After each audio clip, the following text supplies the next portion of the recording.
Welcome back.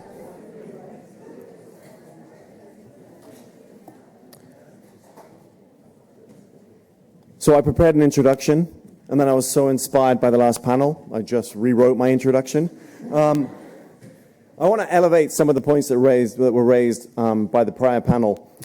Mayor-elect Aki Sawyer said that one of the hallmarks of transformative leadership was collaboration. So I'm honored and excited to be moderating a panel of transformative leaders who have been working quietly behind the scenes to build collaborations which have resulted in the protection of natural forests within cities.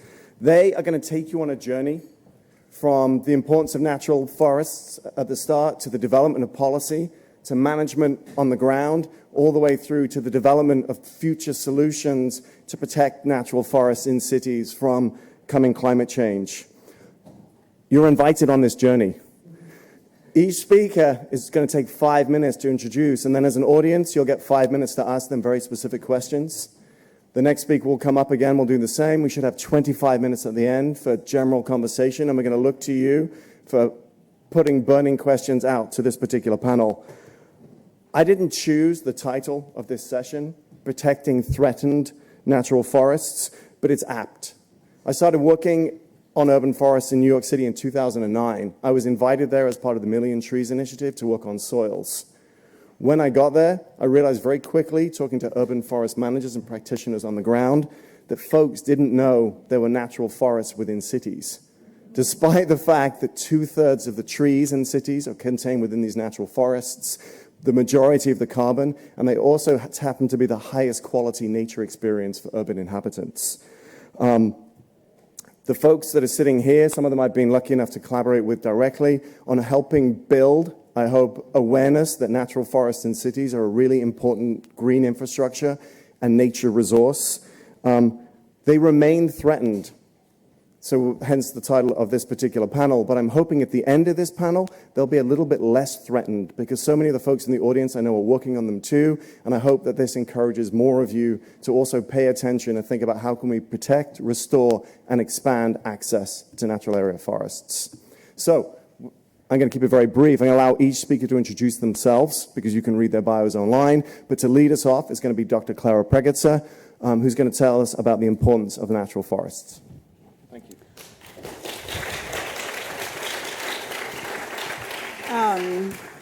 Thank you so much, Mark, and I'm so honored to be here today. My name is Clara Pregutzer, and I'm the Deputy Director of Conservation Science at the Natural Areas Conservancy, and I'm an alum of the school.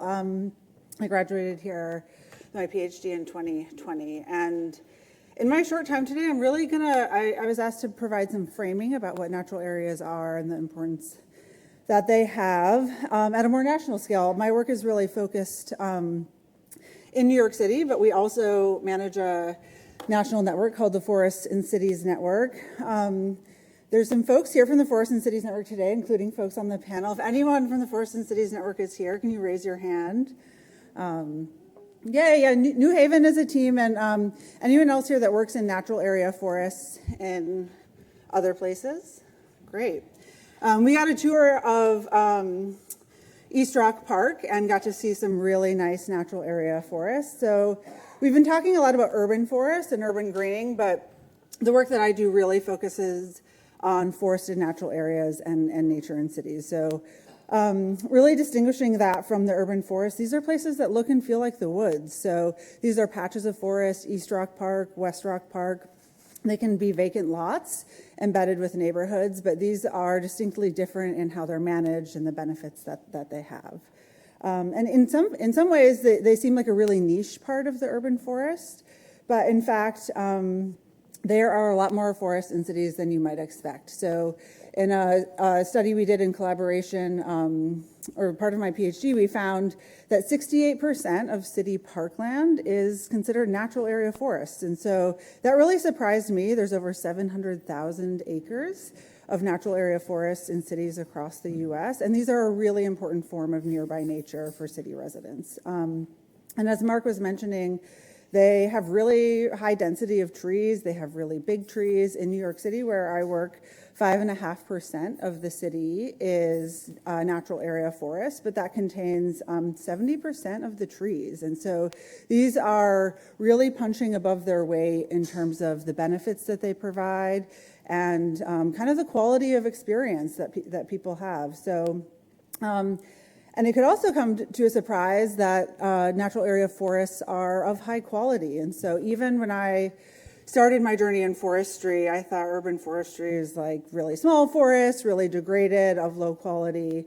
But in fact, across our 12-city network, we found that in general, over 80% of the tree canopy is dominated by native trees. And so these provide many important values for habitat, for wildlife, and also can provide disproportionately high ecosystem services such as carbon storage and cooling. And so one of the things that we've done in collaboration with our Forests and Cities Network just last summer was try to quantify the cooling potential of forested natural areas. So our cities are getting hotter and we're looking for solutions to that. And we know that trees provide shade. It's very obvious if you walk into a park, kind of the coolness that you experience.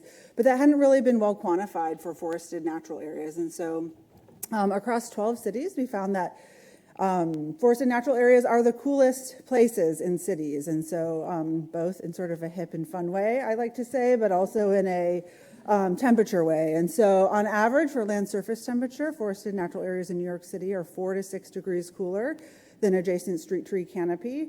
But on a hot day, that can get really magnified. So you can experience 15 degrees difference if you walk into a forest patch. And so for anyone that's here from New Haven, if you walk into East Rock Park on a hot day and you experience that shade, you're experiencing the benefit of forested natural areas. And so, yeah, carbon's great, temperature and cooling benefits are great, but really thinking about the other ways that forested natural areas benefit our communities. And so we know spending time in nature is good for health, and we saw a lot of this during the COVID pandemic. People going into their parks, reporting, reductions in fatigue, anxiety, and also really important for supporting cultural uses. And so this is a picture, Brian Knox, who's here today. We were in Seattle and with the Daybreak Star Indian Cultural Center made cedar balm out of Western red cedar. And so really thinking about the cultural values that they provide. So forested natural areas are amazing, but they have a lot of threats too. So land conversion, 4% of 4% of forested natural areas have been lost in a 5-year period, 40,000 acres. Climate and urban impacts can cause decline. So invasive species are the number one cause or ecological challenge that managers have described. And then we really don't have a lot of good data about forested natural areas and really thinking about where they are and who has access to them. And really thinking about lack of funding. In New York City, less than 1% of the city park budget goes to natural areas care, and less than 1% of that goes to forested natural areas care. So here's a link to our resource library. Keeping it very brief, but hopefully that gives you some context about the value and threats that they have. So I'll leave it there, fast. Actually, Clara, don't sit down. Oh, okay. You're part of the journey, right? You've got to pay for your lunch. Let's have some questions. And also, if Colleen has an online question that'll be great. Thanks, because we skipped the online audience the last panel, so they're going to go first this time. We have a question asking, if planting an area striving for an urban forest, how close should native large trees like oaks be planted? Oh, that's a great question. I mean, we do a lot of tree planting. In the last panel, we heard about 1 million trees. New York City has planted 1 million trees already in a 10-year period, and they're looking to plant 1 million more trees as another initiative. And I think the comments that Beatra mentioned about tree care and management is critically important as we see those trees grow. But to answer that question directly, I think We planted our trees in the Million Trees program 4 foot on center, which is very, very close. And what we're seeing now in 10 and 15 years since those trees have been planted is they're too close. We had really high survival, and we're going to have to come back and remove some of them if we want to. They're in stem exclusion for all the silviculturalists out there, and to really advance those trees to the canopy, that spacing is really too close. So, but it really depends on your goals and your site. If you're looking to shade out some of the weedy species, problematic species, invasive species, that is sometimes a goal, but that requires a lot of money to plant the trees and then go in there and then remove some and then kind of underplant there. So I wouldn't say a specific recommendation. It should be, decided on a site level.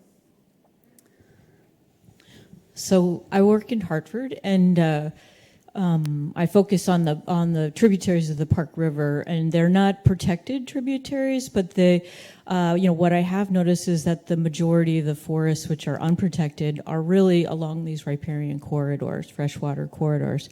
But all the money in the city really goes to buying plants from outside of the city and bringing them in. And some of the tree canopy reports are asking that those trees be planted in our 100-year-old parks, right? And yet, the forestry community is very concerned about, invasive species, bugs, et cetera. But this equipment comes in, and we actually have the most robust tree, the forests in these old parks. So how does the forestry community kind of create some funding for stewardship that's not planting and growing trees in nurseries from outside of the area where they're genetic, they're not as diverse as what would come up in these very old forests, and also conserve the riparian forests and in a holistic way in our cities? Yeah, thank you for that question. There's I think a lot of components there. I would say thinking through, I think mapping to start, sort of, and having like a city context of where you have those old forests, where you have the riparian forests, and coming up with a kind of preservation protocol for really thinking, how do we really protect these and invest money in long-term management of our existing really large trees? Those are trees that are providing a lot of habitat value, carbon storage. People, they're great to experience. And they're actually, a lot cheaper to manage than investing in, nursery stock, going in and doing, big restoration projects. So I would say having sort of like a triage structure of like kind of protect, manage, restore in your city or in your area would be kind of one way to kind of frame and prioritize with limited resources. I think anyone that has worked in natural areas care has pretty much limited resources. I think the IRA is a huge step in the right direction to funding that, but we still know that long-term sustained care is important. And I would say in most of the cities that we've partnered with, there usually isn't a big pot of money to kind of make those longer term decisions. And so I think it's an advocacy question and a question for like city councils and mayors to really think about how can you invest more in this. And in New York City, by doubling the city budget, it would be a rounding error. Doubling the city budget for natural areas care would basically be a rounding error. And so really thinking kind of like the impact that you can have with a pretty small amount of money for natural climate solutions. So I think that kind of touched on a few spots, but I'd be happy to talk more about kind of the specifics of that too after. We're very aware that we're outnumbered something like 10 to 1 online, so we're going to we've got time for more questions from this audience, but we're going to go for one more online audience question. Okay, and a member of the audience asks, what's the staff makeup regarding managing natural forests? Ecologists, foresters, arborists, what qualifications? Who stewards and oversees? Well, it's a great question. I would say it can look really different city to city with our partners, and we've had some discussions about this. In New York City, the Department of Parks and Recreation are the main managers of the land, so it's public land. And there are currently, I think, around 5 forestry crews that are experienced in, natural resources, but they're really out there with equipment, removing invasives, coming up with tree planting, but then there's contract foresters. I think there's a few here in the audience in New York City that will oversee contractors that will then do the work. And so it's usually a mix of in-house crews and contract crews, and forestry background, natural resource background is very beneficial, but we're really also moving towards more apprenticeship programs, and we work with a lot of volunteers. And in the city, I mean, this is a detail that I could get into, but like the gardener is a civil service title, and there's like specific requirements for that. And then you have to, get some licenses as well.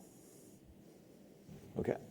Thank you, Clara. I'd love to invite our next speaker, Kelly Andrasik. Kelly Andrasik is going to talk to us on policy.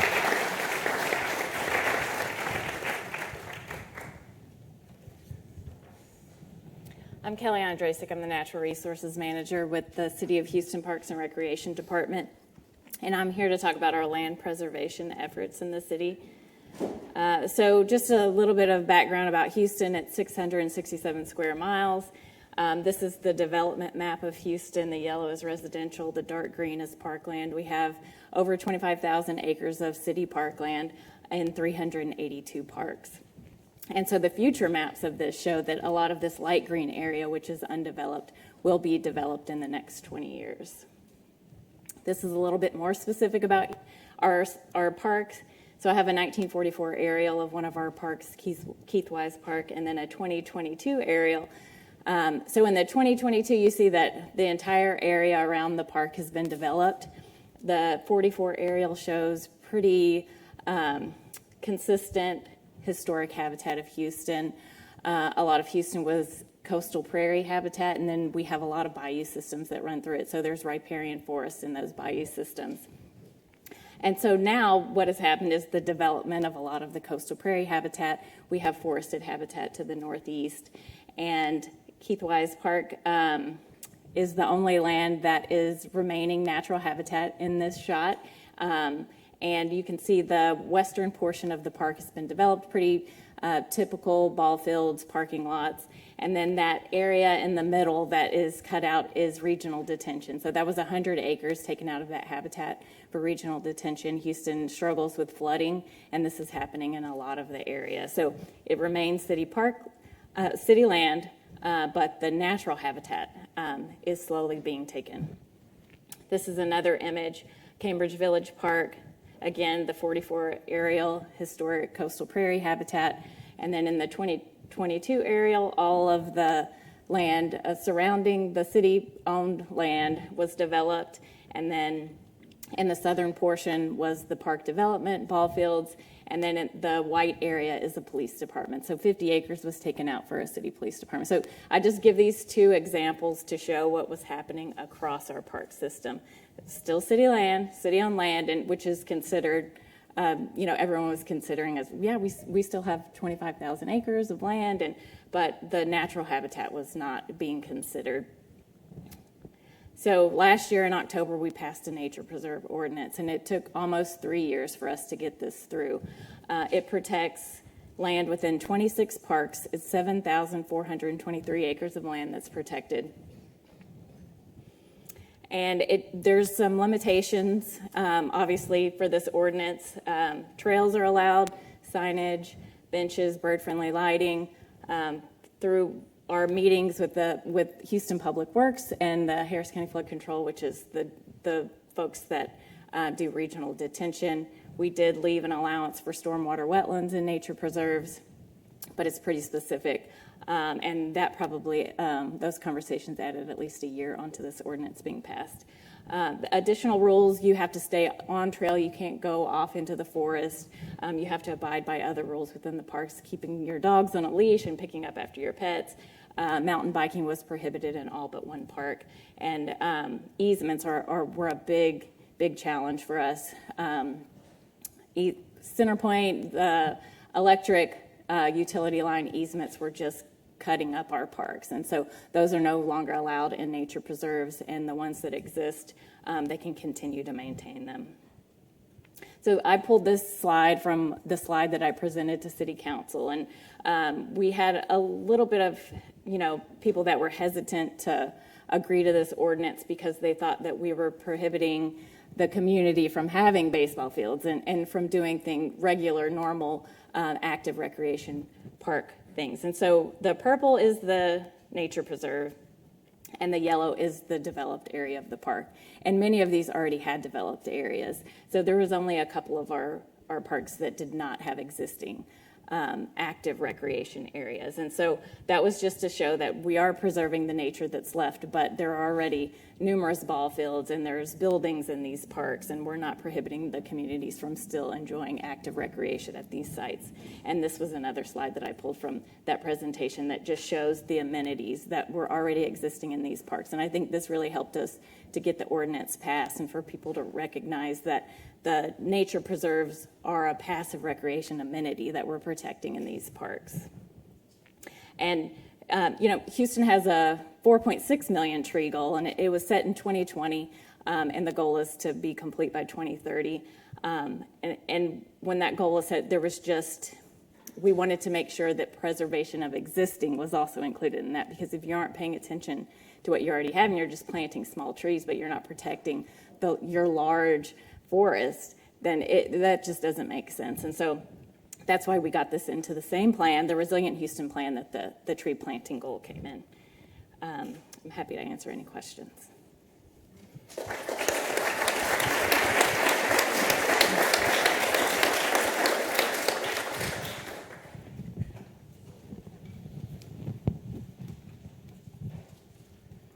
Hi, how are you implementing the regulations in the ordinance? How well are you able to actually keep people off the trails, or what's the cultural shift that needs to happen? And are you seeing natural regeneration in the understory layers with these ordinances? Our main problem with going off trail was ATVs. So we've done some things with putting up ballers and trying to prevent that. And we're just now getting signage out to let people know about nature preserves. We really tried to promote this to let the community, there's 2.3 million people within the city limits of Houston. So we were trying to promote this. 6 months ago, I brought goats into one of our areas to help manage the understory, and that made the news, but the nature preserve ordinance never made the news, right? So it's a little bit challenging to get the word out, but we're trying to promote it, at least in the parks, and I'm presenting to the communities about the ordinance and letting them know. We haven't really noticed, they're still dumping in some of them. That's an area that people are dumping. We're trying to get fences up along houses in some of them. That's a funding issue, but we certainly, when we created this, we said we're creating management plans for all 26 preserves, so we're working on that, and that will be trying to address, some of the habitat, the understory, and we did an assessment of our natural areas, specifically the riparian zones, and 40% of the species were invasive, not just non-native, but invasive. And the canopy was mostly native, but it was the understory. So we're doing burning, and we're doing a lot of management activities, and a lot of them are focused in these nature preserves.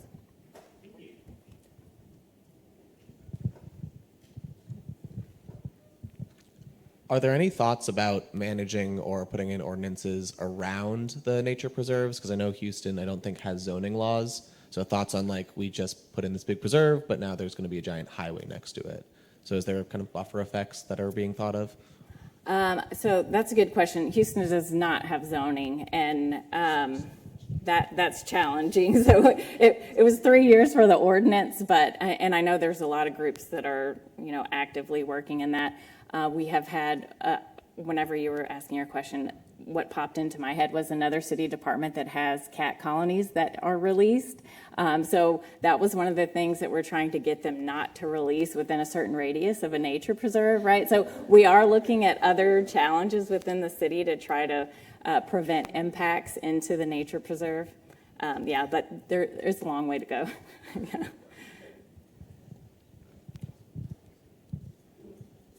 So when you excluded easements, did you actually name what kinds of easements? What I'm noticing is that a lot of carbon markets and green bonds require easements, and that's something we're looking into. And so I was just wondering if you were specific about it, and then how much pushback did you get from utilities on that one? We did not hear from the utilities. I mean, it was our land. We owned it, right? If they needed to come in with the easement, they have to ask us. Sometimes they come into our parks and do condemnation, like if they have no other choice. And so we haven't faced that in one of these areas since the ordinance passed. And we'll see what happens in that case. I'm not sure what would happen. But as far as we've looked at a lot of the carbon market stuff, and it was really challenging for us to get that as far as like funding for plantings. And we had all the discussions about when we pass this ordinance, can we get carbon preservation credits and all of that. And so we did not move forward because the city legal was very, very, very challenging in that aspect. So we didn't. No, but I'm trying to think of how it's specific, if it called out specific easements, and I don't think it did. I think it just prohibits them. We're going to wrap up this 5 minutes of questions just with one from our online collaborators. And I'm going to put two together. One is, are there efforts to expand park space in Houston? And secondly, can you describe forest management that you're implementing around invasive removal? Yes, so we're currently working with some of our partners. There's some land in Houston that have existing conservation easements, and so we're working with nonprofits to bring that over as city parkland. We also have a Houston Parks Board, and they're doing a trail system throughout Houston, and associated with that, there is a lot of land that is being bought, and the trail system's going along our bayou, so they're buying up big chunks of forest, and associated with the agreement with that land comes over to the city. So we have our eye on hundreds more acres of particularly riparian forest that will be coming over to us soon to add to the Nature Preserve Ordinance. And we specifically have a section in the Nature Preserve Ordinance saying that we will be bringing more land, that this wasn't the end, right? And another thing I just want to mention about the ordinance is that we put a policy at the top. Something that I've noticed in Houston's ordinance is it didn't have, we put a purpose. It didn't have a purpose. Like our open space ordinance didn't have a purpose. So then people are confused. Should we do this? We put a purpose on our nature preserve ordinance. So we're telling people why we created this ordinance and what it's for. And so trying to prevent any questions in the future about what decision should be made for it. Thank you. Now, for those of us who are in forest management, Kelly set up like a teaser. She mentioned burning. And that's a great lineup for Amy Witt to stand up and talk next. Thanks.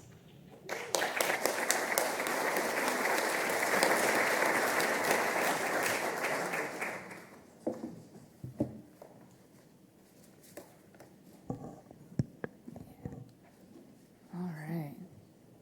Well, so my name is Amy Witt, and I'm going to be talking about Forest Park. It's in St. Louis, Missouri. And with about 1,300 acres and over 15 million annual visitors, is our largest park in St. Louis. It is less than 3 miles away from our downtown St. Louis, and it is a multi-use park, meaning that it has many uses. It has golf courses. It has all of our major cultural institutions. That's our science center right there. It has our zoo, art museum, history museum. The boundaries have the primary interstate for the region on the south side. On the east side, you can see all these nice high-rises. This is our primary hospital. There are 2 helipads over there. And on the west side, we have Washington University. So as long as you now believe my urban street cred here, I'm going to talk about, I work with a team that we manage 13% of the park for the nature reserve. And my position is the park ecologist. So I'm not an urban forester.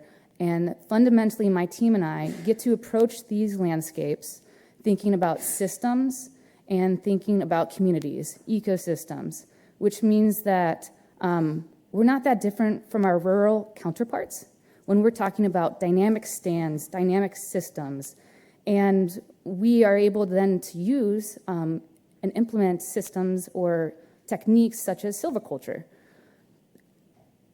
Silviculture, this is the technical definition, just pulled it off of the U.S. Forest Service website, but in its basic form, it is emulating natural processes. It's long-term system approaches, and it's goal-focused. It's making sure that we're not thinking about individual trees, but stands that are dynamic, And it's thinking that we have history and have scientific approaches that can help us achieve our goals in forests, whether that's in an urban area or a rural area. We're going to be talking about resilience, and resilience can mean many different things to many different people, and we have brilliant people in this room that have many different ideas of what that can look like. In Missouri specifically, 85% of our diversity for Missouri woodlands and forests is in the ground story and the shrub layer. So when I'm talking about a forest, I'm not just talking about that upper canopy. I need to include that ground layer and that shrub layer when I'm making management decisions and going towards goals. So I'm oftentimes making sure that if I'm striving for healthy, strong, resilient systems, I'm striving for diversity at all stand levels in the ground layer.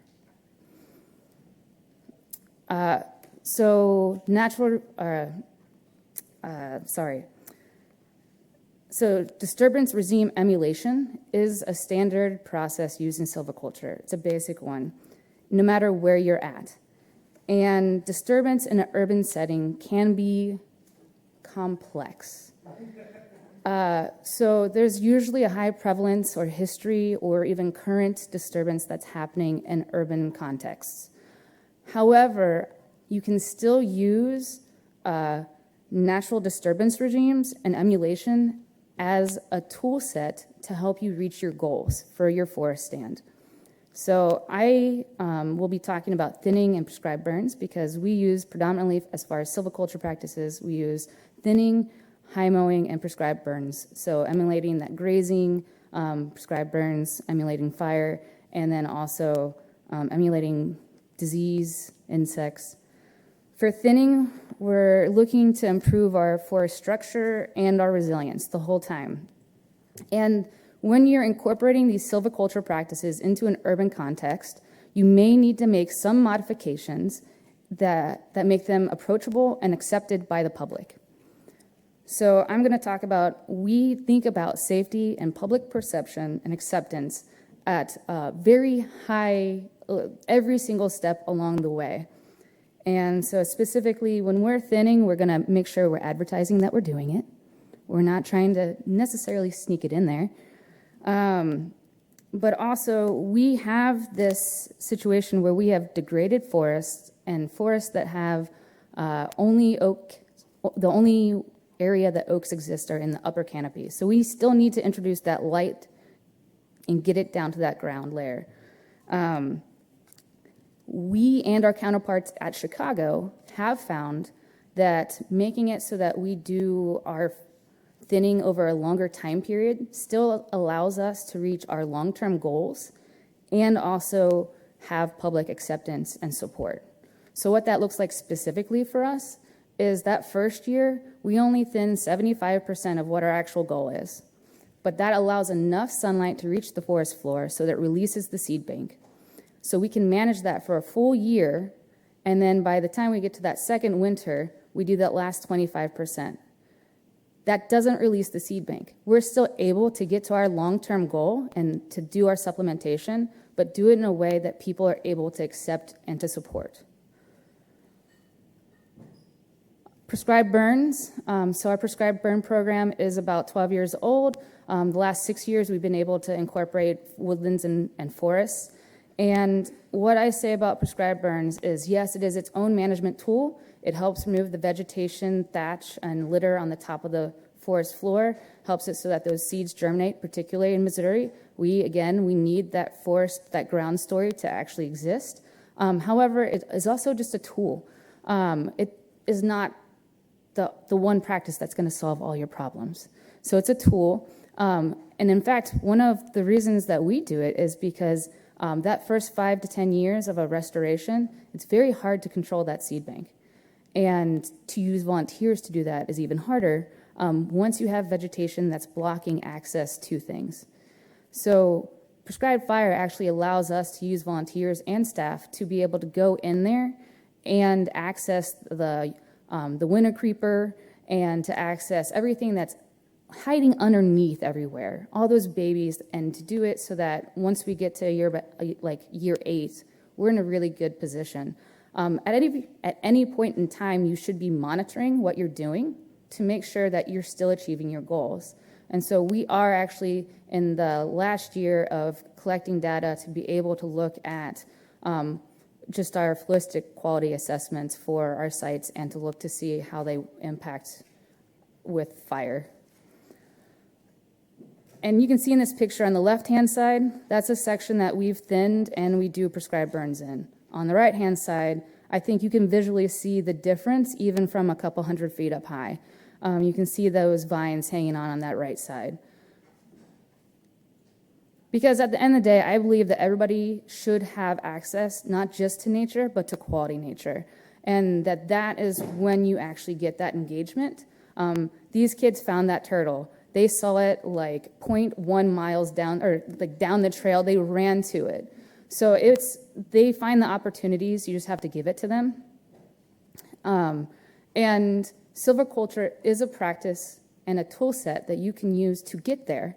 One of the fundamental changes that you will have to shift there, though, is to make it that jump from individual trees to communities that have a dynamic.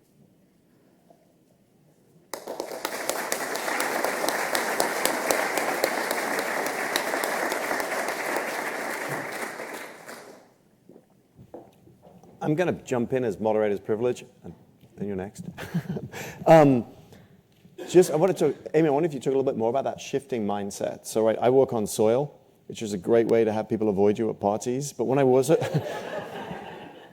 into New York City and started working, one thing I found was people love trees so much. And the mayors were all talking about tree planting initiatives, and so much of urban canopy management is around managing individual trees. And yet when we think about forest management, many trees have to die. We manage the stand to actually create healthy, resilient forests. And that mindset shift is really challenging. So in New York City Parks and Rec, when I first got there, couldn't cut trees that had a diameter greater than 10 centimeters. Anything but which meant you couldn't remove many invasives. So I'm wondering, are you seeing a sea shift into people's openness to this kind of management, or is it still an educational journey for most folks? Education never stops. So when I started 11 years ago, we couldn't do a lot of what I just talked about. So it's been a process. And when we started actually doing thinning in forest 8 years ago, I could not cut down a tree that was greater than 8 inches DBH without having 3 other people also check off on that tree. So we wanted to make sure we were all on the same page. There has been a shift, but there also is, like I talked about, sometimes you might need to change a little bit as far as the practice. So when it comes to thinning, at the end of the day, we need the public to recognize this area as a forest and to support it long-term as a forest, which means that if I have an area that I'm thinning and it's degraded and it's only invasive species, I'm not actually going to cut all those trees down like I did previously in my former life. I'm actually going to look at how can I handle that situation in a way that still allows me to get to my long-term goal, but still has that public acceptance and support long-term. And so, like for a very specific example, 8 years ago, we had a site that had black locust and white mulberry in an area that was highly disturbed. And we had to choose to leave something. And black locust is non-native in Missouri, where we are at, has tiny leaflets, and white mulberry has big leaves, and they're very dense. And so in order to get the light levels down to the ground, we chose that put one ding for black locust, right? Like it had a better chance of being successful. And then thinking about long-term, we're gonna wanna remove these trees. And white mulberry is more prone to storm damage than black locust because it's a harder wood. It usually stands up even after it's dead. So that put another ding over here at the black locust section. So we removed all the white mulberries and we left the black locusts and we planted underneath them. And we're 8 years later, and last year we removed a lot of the black locusts because the white oaks were doing so well. Now, we did thin a couple of the black locust in there because we needed to get the right light levels, but the trouble and the trick here is that it's going to have to be a longer process, and that also means that funding needs to be able to be present at a longer time scale, which is a challenge. Thank you. I burnt my one privilege. I won't do it again. Michael. You kind of asked the question that I wanted to get at. I guess if you want to talk about the ability to implement prescribed burns in an urban setting, but now talking about black locust, I have another question about repurposing the wood that you then remove from the landscape during these thinning operations, and what size were the black locusts that you cut after 8 years? Yeah, so those black locusts, the ones that we left were not like the giant ones. But as far as I'm hearing you ask about repurposing wood, and I know that there's a number of cities, including Baltimore over there, that have programs that utilize the wood that they cut out. Missouri, St. Louis specifically, we have chosen to make sure that people understand that our decision making is based off of ecological means as opposed to economic means. There's just a history in St. Louis that we need to understand and accept. And so when environmental person, public A, comes to me and is very mad at the fact that we removed a tree, I can justify it by saying we are taking the full force economic or ecology into mind when we were making all of our decision making. That's something that we have chosen to do. However, I know that there are many other cities that have productive alternative wood use programs. Amy, thank you. I'm going to let Dr. Rich Hallett speak next on developing future solutions for management.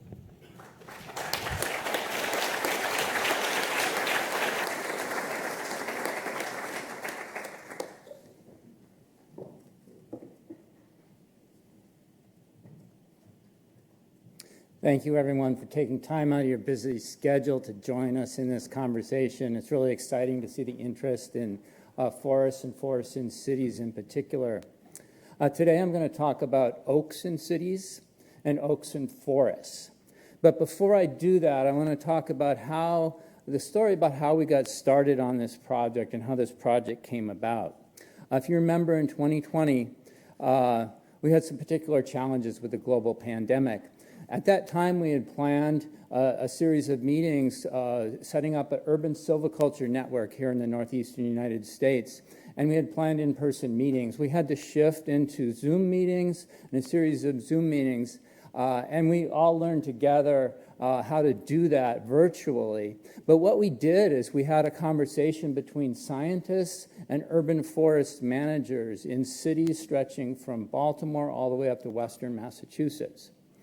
And that conversation involved hearing from our urban forest managers, really thinking about the natural areas they were managing and the problems they were facing and the concerns that they had. And then the forest scientists that we involved were rural foresters and urban foresters to talk about how they manage forests in rural areas. And we just heard a nice presentation about sort of the blending of the rural forest management practices into the city. That was our conversation.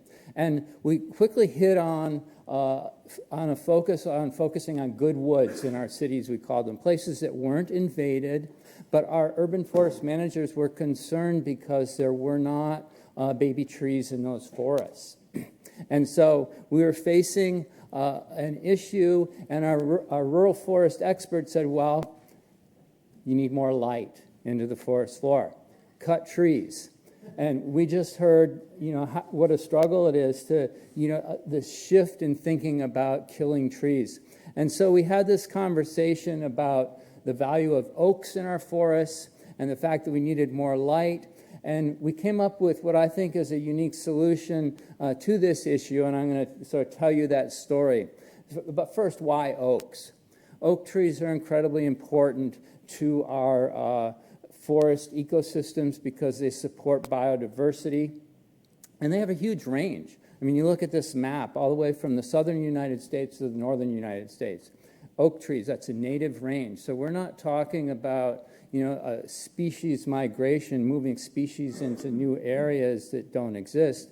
We're talking about a very resilient species, and particularly adapted to future climates, but it's not very mobile. If you think about acorns, they don't have a big dispersal radius. I mentioned the biodiversity they support. Oak trees support over 500 species of caterpillars, which then support our bird populations and enhance biodiversity, not only in our cities, but in our forests outside of our cities.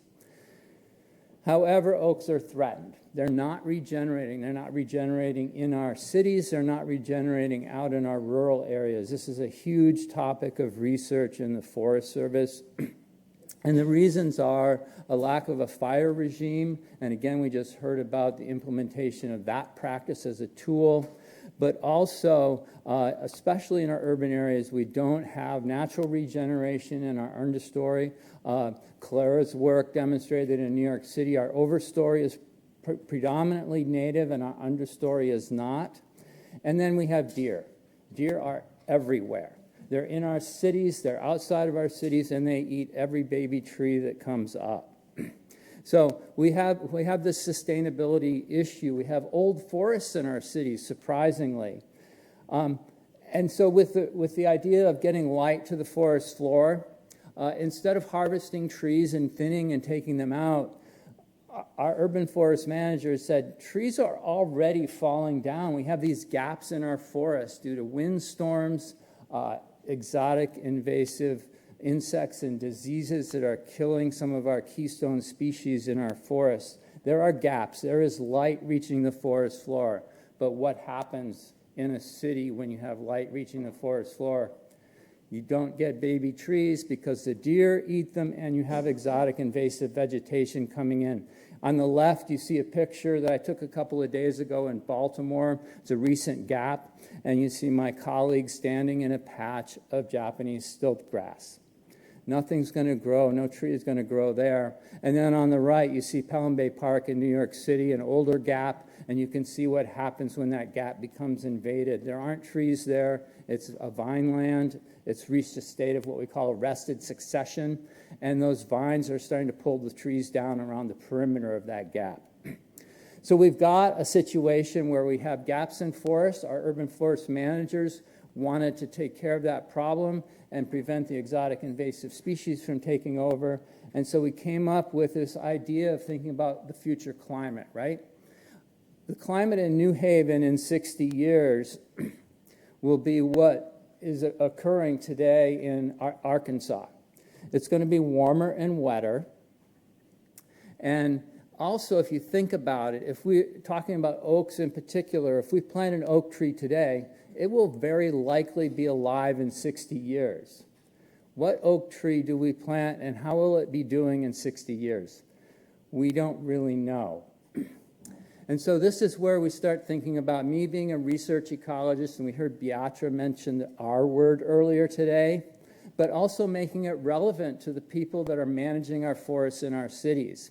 This conversation generated this concern and this idea, and coming together around thinking about how can we play a role that's valuable to the management and sustainability of our urban forests. So we rely on the expertise of our urban forest managers. They have a huge amount of experience of working in their cities. They know the ground intimately. They have watched their forests grow and change over time. But we're all facing the unknown. We don't really know what's going to happen with climate change. We know that it will be warmer, but what does that mean for species migration and thinking about what trees do we plant today that will be successful in the future? So we came up with this idea, we activated our network, and they collected over 100,000 acorns, chestnut and white oak, from 6 seed zones ranging from Tennessee and Kentucky all the way up to western Massachusetts.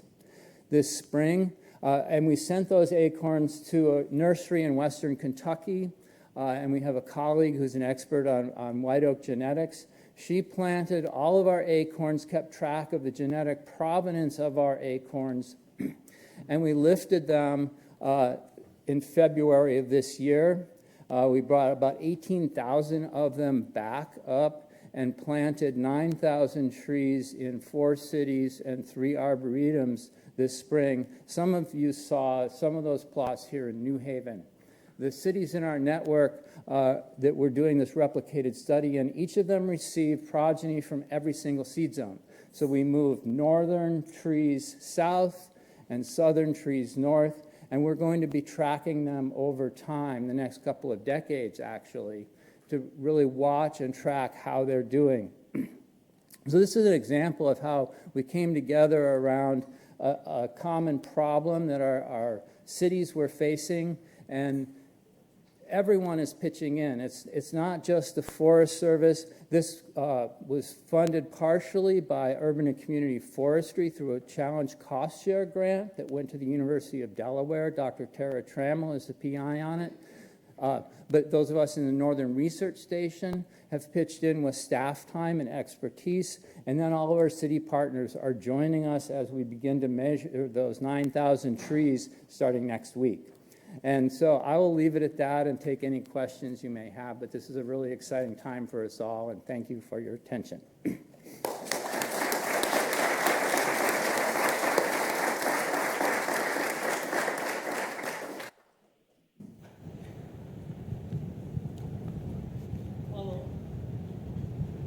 On a related one, we have invasives. And I think in the urban areas, invasives can be controlled. I happen to work with Aspetuck in Fairfield County, and I'm seeing invasives out there that are out of control. What are we going to do about outside of urban areas where invasives are beginning to take control of things? Yeah, we think about this a lot, and it turns out I think there's a lot of learning that can be done both from rural foresters and silvicultural practices that we can bring into the city. But our city urban foresters are becoming experts at controlling these exotic invasives. They've been dealing with it for a long time. So there are a lot of techniques that can be brought to bear. There's chemical control, mechanical control, and talking to you earlier, yes, it's a big job. It's really figuring out how to get the exotic invasive plants so they don't outcompete the trees that you then plant into them. We're experimenting with hybrid poplars and willows that are really fast growing and that have the potential to outcompete some of those invasive plants. But then that's not maybe what you want there for the long term. So they're thinking about underplanting with the more desirable species after you've shaded out the exotic invasive. So yes, it's a constant journey, and it's forestry. I think a lot of people think it's a set it and forget it kind of thing. You go in and you treat this acre and now you're done. But to Amy's point, it's a systematic long-term process and you have to keep at it. And this is especially true in our urban forests. Colleen, do you have an online question that? I do. I don't have a mic, but I'll... Wishes granted in this room. Can you please highlight the role or describe ways that citizen science can contribute or support oak research? Absolutely, that's a great question, and especially since we're in cities and this whole education piece and people are part of the equation. One of the things we did with our oak project is, along with those gap plots we planted in each of our cities in the natural forests, we set up these oak orchards, and you see Silburn Arboretum and Lasden Arboretum. We put all of these half-sibs into these oak orchards, we're calling them, to watch them in a controlled situation. So they're all on the same ground, same light, same soil. And so phenology is one of the big things, questions we have. Are the southern trees going to be harmed by a late season frost in the north? And so having people at these education centers be able to go in and observe these trees following specific protocols could be really helpful. And so that's one of the ways that we're starting to think about engaging the public. And also signage. We put signs up on our gaps around our cities so people know what's going on. And we're getting a lot of really interesting reactions to that, a lot of great questions.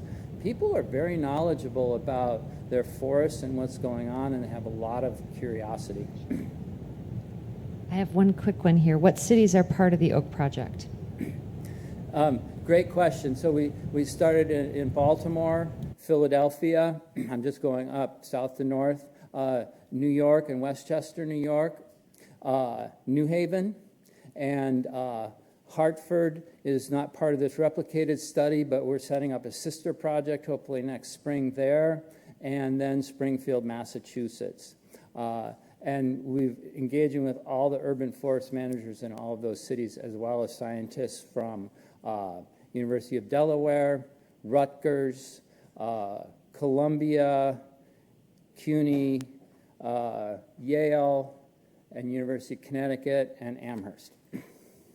We're going to invite Rich to sit, but I'm going to tee him up for a question. Actually, I'm going to do something that all panelists hate moderators doing, but I'm not on the panel, so it's great. I can put it out there. One of the themes I think that emerged here and that Beatrice Wilson highlighted earlier was to go out and listen to communities. Now, you all talked about talking not just to communities, but multiple different audiences. And one I think one of the challenges with managing natural forests in cities is just that we do it so completely differently than we would do if we're managing individual trees. So I'm wondering if you could give a 30-second elevator pitch. It's a slow elevator. What would be like one lesson that you took away that you said, yeah, I would always use this when trying to sort of educate and convince, but bring people along? I know Rich, I'm going to be unfair and make Rich start this, because when I went to New York City, I think one of the reasons the Forest Service assigned him to the urban network was because he just went in and talked to people for like the first 3 years, including people like me, and mentored us and said, you know what, you're a scientist, you need to listen. Which was historically not what we're great at doing, but he talked to an awful lot of people before the action started happening, and that took a lot of patience, I think, for that to come around. But Rich? Yeah, I think it's really important to show up in person when you can, and listen and don't tell. Finding out, as a research scientist, we know a lot of things, and we like to go out and do things and set up studies and say, oh yeah, we know. But we don't always know. And the practitioners on the ground and the people that are out there, they really do know, and they have the questions. And science is all about the right questions. So if you can reach that confluence of a question that is someone really wants to know the answer to, and they will use the information that we haven't answered in science yet, that's a perfect research project in my mind. Ellie, Amy, or Clara? I think Rich's point is really great about listening. I think observing and spending time in nature is critically important, and spending time with the communities that live around natural areas. And I think we have some members of our NAC Trails team here, and I think really thinking about improving public access to natural areas and understanding barriers to access, both like in a geography sense, but also sort of cultural barriers to how people want to spend time in nature and the different ways you could program nature. And then I think from a scientific perspective, I think kind of testing some of your observations and really looking at what you see. I mean, I think one of the things that we've observed in New York City with climate change is we're losing a lot of our really big oaks, to Rich's point, but it's like we don't have the data to really show what's coming in after that, and like really kind of piecing together the elements of community, public access, and creating healthy, resilient forests for the future is really, I think, a critical piece that we need to think about in urban forestry, because if we don't have high quality nature in cities, I think there's a chance that you could really reduce the kind of spirit and love that people could have for nature. And we have thousands and thousands of access of high quality nature or low quality nature right next to millions of people. And so how do we invest just a little more money in that to make it really accessible and to make it really high quality? I think there's no reason why cities shouldn't have like top-notch nature in their city and top-notch investment in that nature. I think of every person as a potential supporter and potential steward. So we have people who only walk their dogs through the forest. That's their way of engaging with it. However, we have people who also work in this forest very often, and so those people actually know those people's dogs' names, and it's through those side conversations that a lot of support can be generated and really push your mission, and also you know then that you're also supporting their mission. And then also I would say that they always say that a picture is better than words. It's even better than a picture, an example, like a real life example. I know we hit a lot of issues when there were no regional examples of thinning that were happening. And so we kind of paused, and then just timing was correct. And so the Botanical Garden was also doing similar work at a similar time.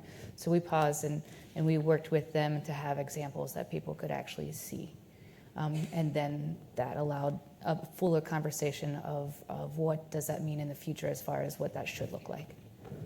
So it's really unfair to let Kelly go last on that question, but someone who's got those ordinances on the books is someone I'm going to listen to, so anything you've got. Yeah, we really kind of struggle as a city to engage with the communities and to reach the right people around our parks. But one thing that we did once the Nature Preserve Ordinance was passed was try to put up signage. So we had trailhead signs saying that it was a nature preserve, and before it was just a forested patch and people didn't even know what it was for. And so now just having that signage, and a lot of areas will put restoration in progress, and always put our email address on there so if people have questions. And then if people do have questions, we always go out to meet them at the park. So we don't just respond, we don't talk to them on the phone, we offer to meet them and walk them through our forest. So my team spends a lot of time out with the communities, and a lot of times it is community leaders. And so then that's how we get a contact with the community, and they work with us and they come and they plant with us, and that's really been helpful. So FaceTime, so which is a good I think from all of the speakers. So this is a good time to practice what you preach, and we're going to listen. Question there.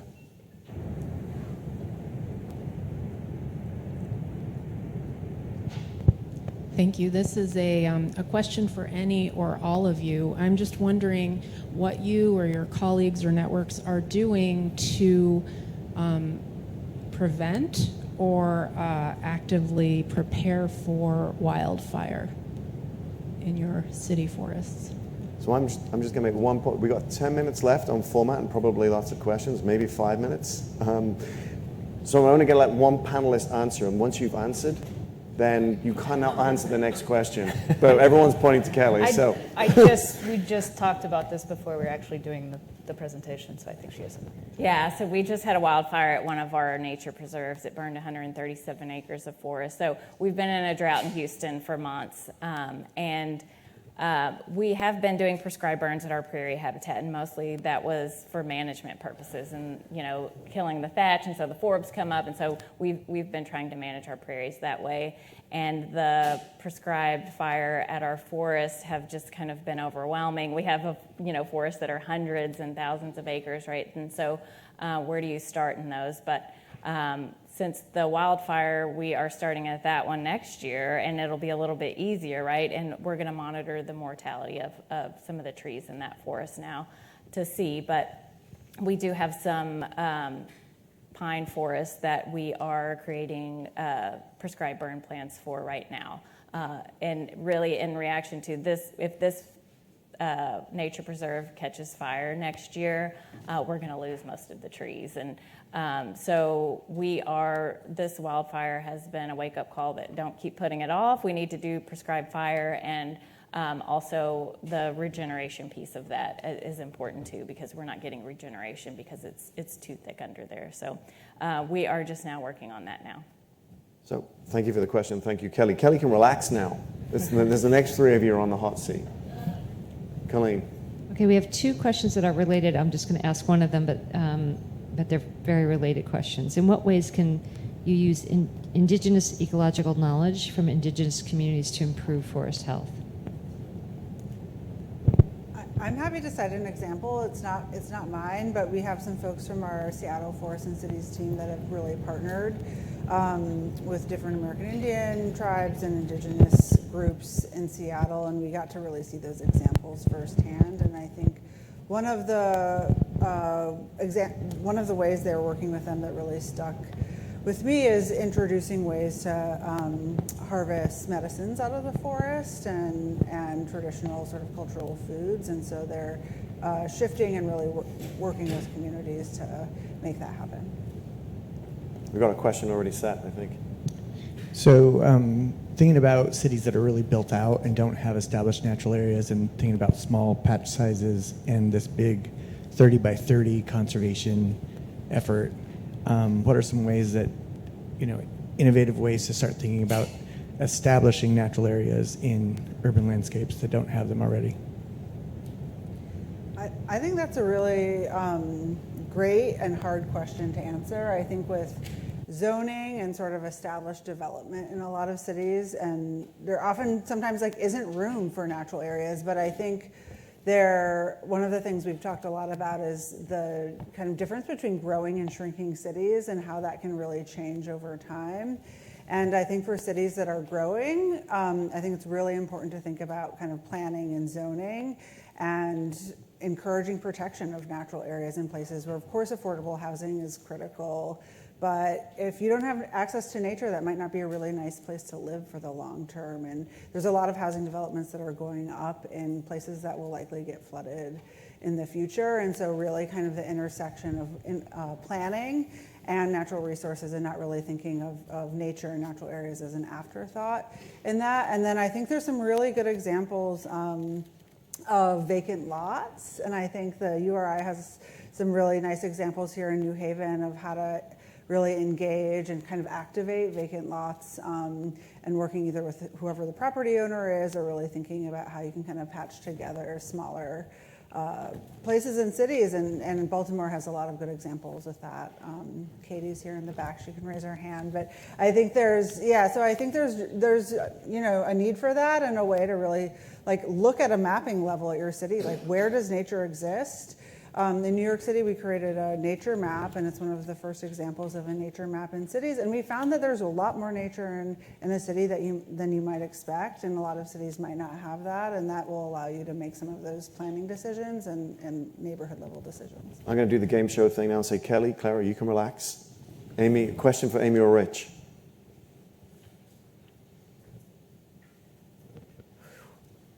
We've got one right in the middle there. This question's for Amy. In terms of thinning, and I guess maybe less so prescribed burns, maybe more thinning, do you, or have you seen because I'm one of the trails guys, do you see any increase in social trails or increased access to the natural area, post thinning, or more desirability for the public to go into these spaces, out of curiosity, or just maybe negative use in these spaces since they're more open than they were pre-thinning? So thinning is part of our full restoration process, and it's a tool that we use, which means that, yes, anytime that we make a trail, we call it desire trails, people start to desire to go see what's happening. So there is a process that we need to keep in mind when we're doing our restoration work to mitigate how people may access that site in the future. Because we're looking at all of those layers, we get really dense ground story pretty quickly, and that's what we're aiming for here. And so as far as how we can convert that pretty quickly in the future is people don't like chiggers. And so we're trying to get prescribed burns going in the future. So we put a lot of grass seed down to try to get that understory going and that ground layer going, and which then entices people to stay away from the chiggers in that way. However, it's a pretty easy correlation for me to be able to see anecdotally as far as where the birds and where all the other wildlife. Initially in the restoration stage, of course, we are disturbing an area. There's a decrease in those. People use those spaces a little bit less for those reasons. But at the end of the day, the reason why we have 4 flocks of turkeys now is because we have these areas and people love turkeys and they really want to engage with them. So they are going into these areas more so now. And it's also, as far as safety, it's a place where they feel safe going because it's a little bit more open. And so they are going to choose to stay in a place that's shaded but still has a higher level of safety that they feel that they can engage with. If people aren't familiar with chiggers, they're a small mite that crawl up and lay their eggs inside your skin, and it's the most annoying thing in the world. But anyway, one more question. We got one. Hi, I'm very interested in the assisted migration work that you're doing, Rich, and was wondering if you are also working on mycorrhiza, migrating with the trees.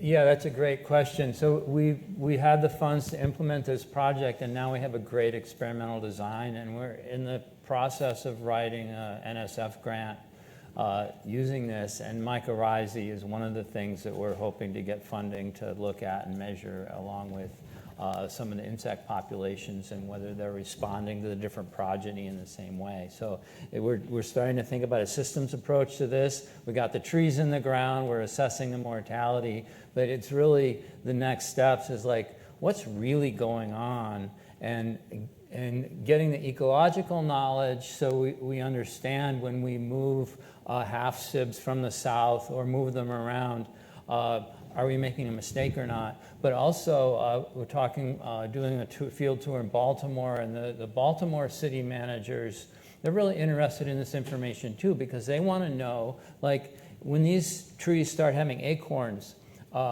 do we plant them or not? And they're not sure yet. If we have a tree that's performing really well from Tennessee or Kentucky, do they really want to propagate that in their city or not? And so this long-term view and studying and getting all this information can help them make those decisions. And yes, mycorrhizae would be a key component of that. So I stand between you and lunch. If there's one message I want you to leave, hopefully this particular session with, it's when people talk to you about urban forests, I want you to think beyond tree planting, burning, thinning, deer culling, potentially. Some of the cities are doing that too.